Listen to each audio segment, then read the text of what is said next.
हमारे चैनल को सब्सक्राइब करें और बेल नोटिफिकेशन को ज़रूर दबाएं। ज्योतिष रतन केंद्र चैनल पर हमारे आप सभी प्रिय दर्शक गणों का बहुत बहुत हार्दिक स्वागत और अभिनंदन। मेरे प्रिय साथियों, मैं हूं आचार्य पंडित सर्वदानंद शर्मा। मेरी ओर से भी आप सभी को एक बार फिर प्यार भरा नमस्कार। तो साथियों, ये जो आज की चर्चा है ये है आपके अपने मंथली राशिफल को लेकर के, जो कि अक्टूबर 2024 का है। और इस कार्यक्रम के दौरान हम आपके साथ ये जानकारी साझा करेंगे कि जो हमारे मिथुन लगन राशि के जातक हैं, जिनका कि जेमिनी असेंडेंट बनता है, उनका अक्टूबर 2024 कैसा जाने वाला है और अलग अलग क्षेत्रों में, भिन्न भिन्न क्षेत्रों में आपको किस प्रकार के परिणामों की प्राप्ति होने की अधिक संभावना रहने वाली है। अंत में आपको कुछ अचूक, आसान और सरल उपाय भी देंगे। अगर आप उन उपायों को बहुत श्रद्धा के साथ, पूरी श्रद्धापूर्वक और पूरी शिद्दत के साथ और बिना किसी स्वार्थ भावना के उनको करते हैं, तो मैं कह सकता हूं निश्चित रूप से कि आपको अच्छे परिणामों की प्राप्ति अवश्य होगी। प्रिय साथियों, अब ये भी हमारा ऐसा मानना है कि आप सभी के लिए ये जानना कुछ आवश्यक है कि क्योंकि अच्छे बुरे परिणाम जो भी हमको प्राप्त होते हैं ग्रहों के द्वारा ही होते हैं। तो ग्रहों की स्थिति आसमान में अक्टूबर 2024 में कैसी रहने वाली है, कौन सा ग्रह किस ग्रह के साथ अपना संबंध बनाया करके किस राशि में बैठेगा, किस हाउस में बैठेगा, मिथुन लगन राशि के जातकों से बात कर रहे हैं। और ये चीज़, और दूसरी बात कि कोई ग्रह ऐसा तो नहीं है कि जो अशुभ स्थिति में हो या विक्टिमाइज्ड हो गया हो या अशुभ ग्रहों के प्रभाव में हो, तो निश्चित रूप से उसके अच्छे परिणाम तो प्राप्त नहीं हो पाएंगे। और अच्छे परिणाम तो उन्हीं ग्रहों के द्वारा प्राप्त होते हैं ना, कि जो अच्छी स्थिति में हो, मजबूत स्थिति में हो, शुभ ग्रहों के प्रभाव में हो, तभी उस ग्रह के द्वारा हमको हमारे जीवन में अच्छे परिणामों की प्राप्ति होती है। तो साथियों, आपकी सुविधा के लिए हमने मिथुन लगन राशि के जो जातक हैं उनके जो लगन का चार्ट है वो ठीक पीछे हमारे स्क्रीन पर डिस्प्ले किया हुआ है आपकी सुविधा के लिए, ताकि आप इसको देख करके समझ सकें, जान सकें कि ग्रहों की स्थिति क्या रहेगी अक्टूबर 2024 में। और इन्हीं में से कुछ ग्रह अपना राशि परिवर्तन भी करने वाले हैं। तो आइए जानते हैं। सबसे पहले जहाँ पर 6 नंबर लिखा हुआ है, चतुर्थ भाव, 4th हाउस है ये, जहाँ पर सूर्य और केतु एक साथ बैठे हुए हैं। तो साथियों, यहाँ पर जो सूर्य केतु एक साथ बैठे हैं, राहु और सूर्य का दृष्टि संबंध बना हुआ है, तो यहाँ पर ये पितृदोष का निर्माण हो रहा है। सबसे पहला बड़ा दोष तो यही होता है। इसके कभी भी जातक को उसके जीवन में अच्छे परिणाम प्राप्त नहीं होते हैं जब भी पितृदोष उसके कुंडली में बन जाता है। तो यहाँ पर भी पितृदोष का निर्माण है, जो कि अच्छा नहीं माना जाएगा किसी भी सूरत हाल में। ऊपर से सूर्य जो है अपना राशि परिवर्तन करेंगे 17 तारीख को। तो चलिए 17 तारीख को जब ये अपना राशि परिवर्तन करेंगे, यहाँ से निकलेंगे, तो पितृदोष तो समाप्त हो जाएगा, ये तो बात ठीक है। 17 दिन ही रहेगा पितृदोष आपके चार्ट में मिथुन लगन राशि के। लेकिन 17 तारीख को जब ये अपना राशि परिवर्तन चेंज करके यहाँ से निकलेंगे, तो ये कहाँ जाएंगे? पंचम भाव में जाएंगे। और पंचम भाव में जहाँ पर 7 नंबर लिखा है, जहाँ पर इस समय आप बुध और शुक्र को बैठा हुआ देख रहे हैं, 5th हाउस। और जब ये वहाँ जाएंगे तो शुक्र की राशि है तुला राशि, 7 नंबर, तो वो इनकी अपनी नीच राशि है। तो ये जब 17 तारीख को वहाँ जाएंगे तुला राशि में, जहाँ पर 7 नंबर लिखा हुआ है पंचम भाव में, तो ये नीच राशि में जाएंगे। और नीच राशि में जाकर के नीच अवस्था में आ जाएंगे, नीच के हो जाएंगे। और पूरे माह ये नीच के ही बने रहेंगे 17 अक्टूबर से लेकर माह के अंत तक, महीने के। अब बात कर लेते हैं केतु की। केतु भी जो है वो अपनी सम राशि कन्या में, चतुर्थ भाव में अभी सूर्य के साथ बैठे हुए हैं, लेकिन 17 के बाद ये अकेले ही रहेंगे। और 1 तारीख से 10 तारीख तक यहाँ पर जो है योग बना रहेगा सूर्य, बुध और केतु का इसी चतुर्थ भाव में, जहाँ पर 6 नंबर लिखा है।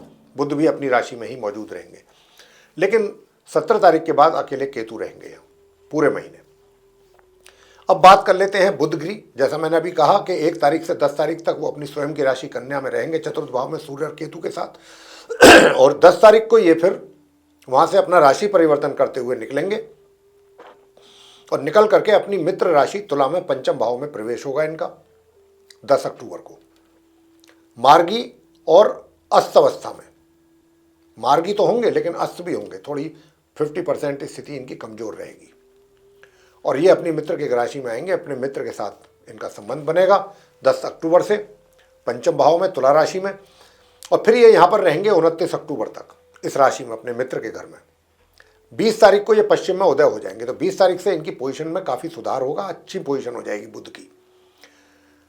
29 अक्टूबर को ये फिर अपना राशि परिवर्तन करके जाएंगे अगले घर में, यानी कि 6ठे भाव में, सम राशि में, वृश्चिक राशि में। फिर माह के अंत तक वहाँ रहेंगे, महीने के अंत तक, 29 तारीख से 31 तारीख तक। शुक्र की बात कर लेते हैं तो शुक्र तो अभी अपनी स्वयं की राशि में विराजमान है, मार्गी और उदित अवस्था में अच्छी स्थिति में है और ये 1 अक्टूबर से 13 अक्टूबर तक अपनी स्वयं की राशि तुला में पंचम भाव में बने रहेंगे, जहां आप उनको इस समय बैठे हुए देख रहे हैं। लेकिन 13 अक्टूबर से लेकर के और महीने के अंत तक फिर ये अपनी समराशि वृश्चिक में रहेंगे, जहां 8 नंबर लिखा है छठे भाव में। ये स्थिति शुक्र की रहेगी। अब आगे बात करते हैं शनिदेव की। साथियों, शनि जो हैं वो अपनी स्वयं की राशि कुंभ में बने हुए हैं, जहां पर 11 नंबर लिखा है और ये घर है नवां घर, 9th हाउस। ये उदित अवस्था में तो है, लेकिन ये भी उल्टी चाल चल रहे हैं, वक्री स्थिति में है और इनकी पूरे महीने ऐसी स्थिति रहेगी, राशि का परिवर्तन नहीं कर रहे हैं, यहीं बने रहेंगे अपनी उल्टी चाल चलते हुए अपने स्वयं के घर में, जो कि उल्टी चाल सही नहीं है, पापी क्रूर ग्रह है। प्रिय साथियों, आगे बात करते हैं राहु की। राहु जो हैं वो दशम भाव में अपनी समराशि मीन में गुरु बृहस्पति के घर में, जहां पर 12 नंबर लिखा हुआ है, वहां पर बैठे हुए हैं और पूरे महीने ऐसे ही बने रहेंगे। आगे बात करेंगे गुरु बृहस्पति की। तो बृहस्पति जो है वो द्वादश भाव में 12th हाउस में, जहां पर 2 नंबर लिखा है, वहां पर बैठे हुए हैं अपने शत्रु के घर में, पूरे महीने ऐसे ही बैठे रहेंगे। लेकिन 9 अक्टूबर को ये भी उल्टी चाल चलना आरंभ कर देंगे, वक्री हो जाएंगे, रेट्रोग्रेड पोजीशन में चले जाएंगे। तो 2 ग्रह 9 तारीख से पूर्ण रूप से, बृहस्पति भी और शनि भी उल्टी चाल चल रहे होंगे। आगे बात करते हैं, राशि परिवर्तन गुरु बृहस्पति नहीं कर रहे हैं। मंगल की बात कर लेते हैं। तो मंगल जो है अपनी शत्रु राशि मिथुन में, जहां पर 3 नंबर लिखा है, लगन भाव में बने हुए हैं। साथियों, 20 तारीख को यहां से ये भी अपना राशि परिवर्तन करेंगे, मार्गी और उदित अवस्था में निकल तो जाएंगे, अपनी पोजीशन अच्छी तो होगी, लेकिन ये अगले घर में जाएंगे जहां 4 नंबर लिखा है। 4 का मतलब कर्क राशि, चंद्रमा उसके मालिक है, लॉर्ड है कर्क राशि के, और 2nd हाउस है। तो मंगल जो है लगन भाव से 2nd हाउस में जाएंगे 20 अक्टूबर को, मार्गी एवं उदित अवस्था में, और ये उनकी नीच राशि है। तो 20 अक्टूबर से लेकर महीने के अंत तक मंगल भी नीच अवस्था में आ जाएंगे। उधर सूर्य 17 अक्टूबर से नीच अवस्था में, उधर मंगल 20 अक्टूबर से नीच अवस्था। तो कुल मिलाकर के कहा जा सकता है कि ये बड़े ग्रह हैं सूर्य और मंगल, इनकी स्थिति खराब हो रही है। देखते हैं आप मिथुन लगन राशि के जातकों को इतनी खराब पोजीशन के बावजूद किस प्रकार के रिजल्ट्स की प्राप्ति होने जा रही है।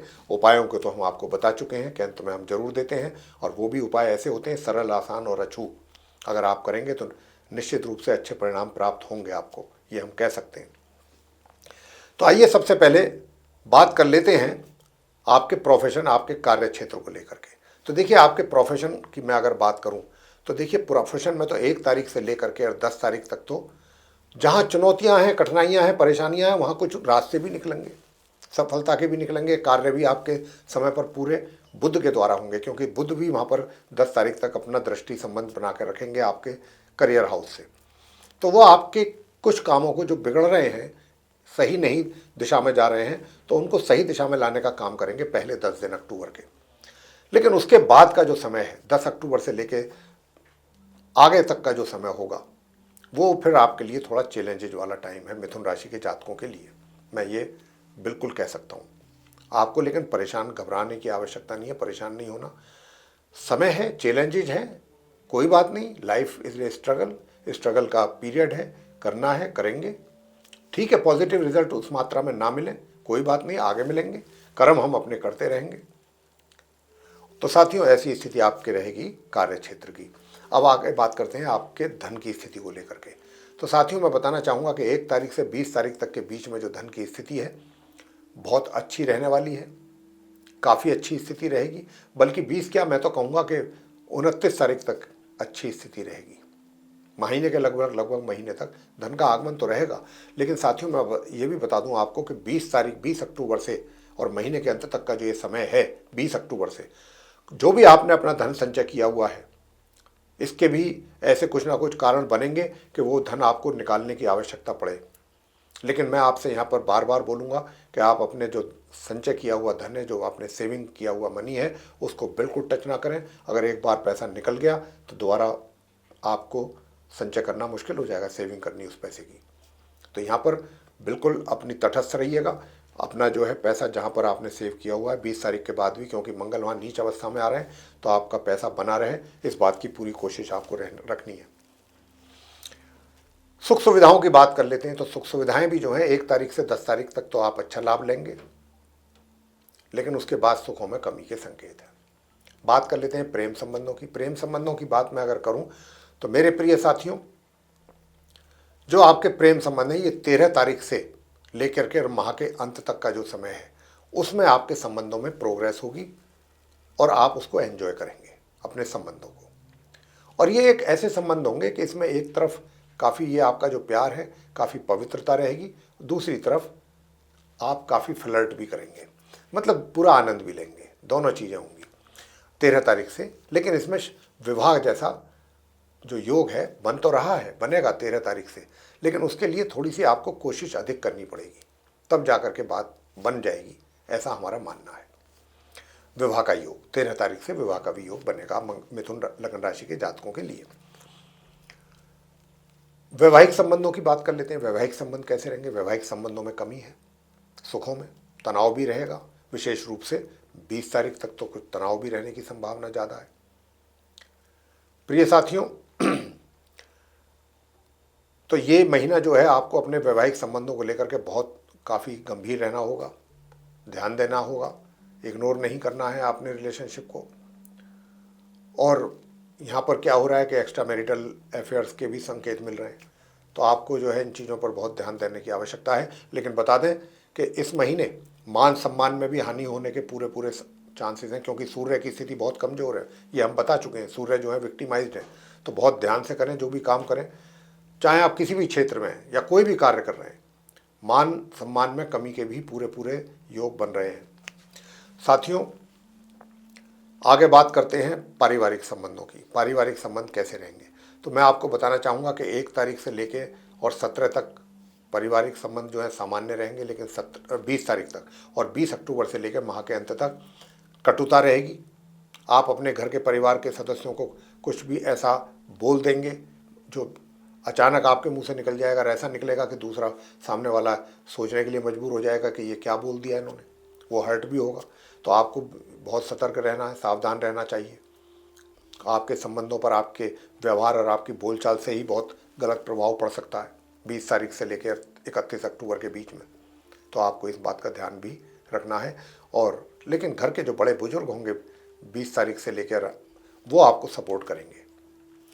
साथियों, शिक्षा की बात कर लेते हैं। शिक्षा को लेकर के मैं बताना चाहता हूँ कि शिक्षा जो स्टूडेंट्स हैं वे अपनी पढ़ाई को बहुत अच्छे ढंग से आगे ले जाएंगे, सफलता की प्राप्ति के योग भी हैं। लेकिन 17 तारीख से, ये स्थिति मैंने 17 अक्टूबर तक बताई है, 17 अक्टूबर से चीज़ें बदलेंगी। यानी कि जो आप एक्सपेक्ट करेंगे कि वहाँ पर या तो आपकी कोई कैलकुलेशन में गड़बड़ होगा या जो भी होगा, 17 तारीख के बाद जो आप एक्सपेक्ट करेंगे उसमें कमी या उसके जस्ट उल्टा ऐसे भी रिजल्ट्स के आने की संभावना है। और आपकी पढ़ाई भी प्रभावित हो सकती है, रिजल्ट्स प्रभावित हो सकते हैं, या जो रोजगार या व्यापार से जुड़े लोग हैं वो भी 17 अक्टूबर से लेकर महीने के अंत तक कोई ऐसा बड़ा डिसीजन ना लें, अन्यथा अपने डिसीजन को लेकर उन्हें पछताना पड़ सकता है, कोई नुकसान भी उठाना पड़ सकता है। डिसीजन आपके द्वारा 17 अक्टूबर के बाद गलत लिए जा सकते हैं, और जल्दबाजी में फैसला कोई ना करें, तो इस बात का ध्यान रखें। अब बात कर लेते हैं संतान की, कि संतान की ओर से माता पिता को बहुत अच्छे परिणामों की प्राप्ति के योग हैं 17 अक्टूबर तक। लेकिन 17 तारीख के बाद संतान के द्वारा ही माता पिता को कहीं ना कहीं एक तरीके से शर्मिंदगी भी उठानी पड़ सकती है, नीचा भी देखना पड़ सकता है, अपमानित भी होना पड़ सकता है। तो इस बात का भी ध्यान रखें, संतान के ऊपर अपना पूरा निगरानी रखें, पूरी नज़र बना करके रखें। तो इस बात का भी आपको ध्यान रखना होगा 17 अक्टूबर के बाद से। प्रिय साथियों, स्वास्थ्य की बात कर लेते हैं। तो स्वास्थ्य जो है पूरे महीने ही आपको बहुत अधिक ध्यान रखना है। मिथुन राशि के जातकों को, मिथुन लग्न राशि के जो जातक हैं, स्वास्थ्य का बहुत ध्यान रखना है, और उसके लिए आपको उपाय बता रहे हैं क्या करने हैं। सबसे पहले तो पूरे महीने हनुमान जी की पूजा अवश्य करें, हनुमान चालीसा का पाठ करें, नहीं तो हनुमान स्तोत्र का पाठ करें, बहुत अच्छे परिणाम मिलेंगे आपको। जहाँ पर नकारात्मक और नेगेटिव रिजल्ट्स मिलने की संभावनाएं लग रही हैं 100%, अगर आपने हनुमान स्तोत्र का पाठ किया, हनुमान चालीसा का पाठ किया, आरती की, और प्रत्येक मंगलवार हनुमान जी को प्रसाद का भोग लगाया, प्रसाद वितरित किया, और अगर आप चोला चढ़ा सकते हैं हनुमान जी पर प्रत्येक मंगलवार सिंदूर का, तो अति उत्तम उपाय हो जाएगा। दूसरा, आप ओम ग्राम ग्रीम ग्रोम सह गुरुवे नमः इस मंत्र की 1 माला या 3 माला नियमित रूप से करें अगर आपने वैवाहिक सुखों में वृद्धि चाहते हैं या वैवाहिक सुखों का आनंद लेना चाहते हैं। और सूर्य देव को जल अवश्य दें। ओम गृहिणी सूर्याय नमः नित्य प्रतिदिन इस मंत्र का जाप करें। तांबे के पात्र से जल दें और 1 चुटकी उसमें रोली मिला लें। ये आप काम करें। इतने उपाय करेंगे तब जाकर के कुछ चीज़ें जो हैं वो सही हो पाएंगी, सही दिशा में चलेंगी। तो प्रिय साथियों, हैं सब बहुत छोटे छोटे आसान उपाय हैं। और बृहस्पति के दिन अगर आप केले के वृक्ष की पूजा करने चले जाएं, हल्दी से उनका टीका करें, गुड़ का भोग लगाएं, चने की दाल चढ़ाएं, जल चढ़ाएं, धूप अगरबत्ती करें, पीले पुष्प चढ़ाएं। और महिलाएं हैं तो वहीं बैठ करके बृहस्पति की कथा करें। तो इससे बढ़िया तो और कोई बात हो ही नहीं सकती वैवाहिक जीवन को सुधारने के लिए। तो साथियों, ये था आप मिथुन लगन राशि के जो जातक हैं उनका मंथली राशिफल अक्टूबर 2024 का। आपको ये चर्चा पसंद आई, ये वीडियो पसंद आया तो आप इसको लाइक करें, चैनल को भी सब्सक्राइब करना ना भूलें। अधिक से अधिक मात्रा में वीडियो शेयर करेंगे तो दूसरे लोग इस जानकारी का अच्छा लाभ ले सकेंगे। और यदि आप चाहते हैं आने वाले दिनों में जो भी वीडियोस हमारे बनते हैं एस्ट्रोलॉजी के टॉपिक पर, वे सभी आप तक पहुंच सकें विद नोटिफिकेशन और आप उनका भी लाभ ले सकें, तो फिर आप बेल आइकन को प्रेस जरूर कर दें। जी प्रिय साथियों, इसी के साथ ही अब हम अपनी वाणी को देंगे विराम और अपने कार्यक्रम का करेंगे समापन और अपने आप सभी प्रिय दर्शक गणों से भी लेंगे इजाज़त। तो आप सभी का सहृदय बहुत बहुत धन्यवाद। जय माता दी।